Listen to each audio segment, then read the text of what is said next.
How's it going, everybody? This is Ruby, and this is episode 52 of my Feed the Beast Machine tutorial series. Today we're going to be taking a look at the Chemical Reactor from GregTech.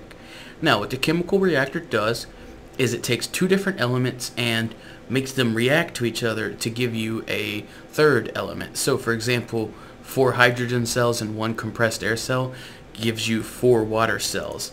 You can click the little arrows and see all of the recipes. It actually gives you 5 water cells. Sorry about that. So there's a bunch of good ones. Like I believe there's the nitro coal fuel and the nitro diesel. That's a pretty good one. So with that out of the way, let's take a look at the building recipe. It's not too expensive, actually, if you have a need for the cells, which I really never did. So the recipe is 4 NVAR ingots, a magnetizer, a compressor, and an extractor, and then 2 advanced circuits. Powering the chemical reactor is pretty easy. It takes 32 EU per tick. So, for example, here I have an ultimate hybrid solar panel with an AESU, which is the adjustable energy storage unit. I have this set on 32 EU per tick out. I'm using copper cables, and it's going into the chemical reactor. If I was to throw some stuff in there, you can see that it works just fine. So you'll want like a bat box or something. You don't have to have an AESU, but a bat box works just fine. To automate the chemical reactor, it's a little tricky.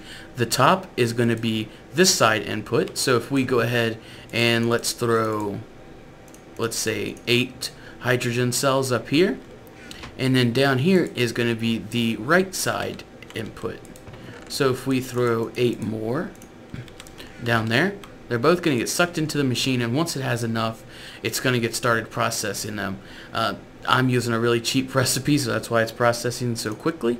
And then once it gets some items into its inventory, it can be sucked out of any of the sides, and that's also where you would apply your power.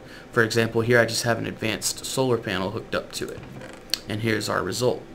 To pick up the chemical reactor, you're going to want to use an electric wrench or an Omni wrench. However, the Omni wrench, I'm not sure if this bug still occurs, but if you do the Omni wrench on any of the sides except the top, it's going to break the machine or not work.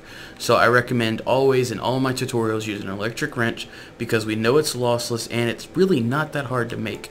And then you just right click the chemical reactor, and there you go. That's going to conclude today's tutorial. If you guys have any questions, please feel free to leave it in the comments below, or send me a private message on YouTube. I read all my comments and all my messages, so I will get to your question. If this video helped you out, or if you enjoyed it, a rating would be much appreciated, and subscribe, as I always have new Feed the Beast videos coming out almost every other day, if not every day. Thank you.